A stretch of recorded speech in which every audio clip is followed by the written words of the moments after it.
मित्रों, किसी जीवात्मा ने यदि मनुष्य की योनि में जन्म लिया है तो उससे कभी न कभी या कोई ना कोई पाप जरूर होता है, क्योंकि इंसान बिना कोई गलती किए जीवित रह ही नहीं पाएगा।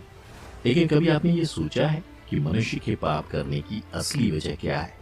तो आज की इस प्रस्तुति में हम आपको भगवान कृष्ण के अनुसार इस बात का उत्तर देते हैं। बता दें कि एक बार कुंती पुत्र अर्जुन ने भगवान वासुदेव से पूछा कि मनुष्य ना चाहते हुए भी पाप क्यों करता है और पाप का फल भोगने के लिए नरकों में 84 लाख योनियों में जाता है। तब पार्थ की यह बात सुनकर भगवान कृष्ण मुस्कुराते हुए उत्तर देते हैं और कहते हैं कि कामना मनुष्य से पाप कराती है और कामना से उत्पन्न होने वाला क्रोध और लोभ यही इंसान को पाप में लगाते हैं और पाप से दुखी होता है, दुर्गति में जाता है। मनुष्य के मन, इंद्रियों, बुद्धि, अहम और विषयों में कामना का वास होता है। कामना ही इंसान का बैरी है, पतन का कारण है।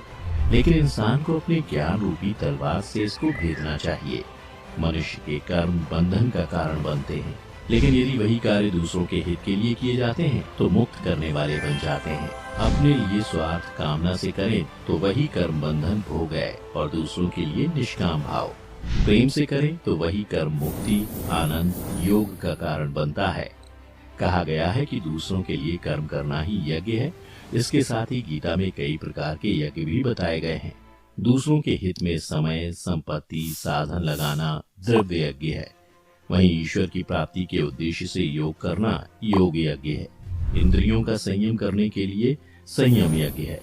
भगवान की शरण में जाने के लिए भक्ति यज्ञ है। शरीर से असंग हो जाना, अपने आप को जानने के लिए यह ज्ञान यज्ञ कहलाता है, जो सारे यज्ञों में सर्वश्रेष्ठ माना जाता है, क्योंकि इसे सब कर सकते हैं और इसमें कोई पैसे या खर्चा भी नहीं होगा। और तो और सत्संग भी स्वतंत्रता का सीधा रास्ता है, जिससे विवेक प्राप्त होता है। वो विवेक ही इस यज्ञ की सामग्री है।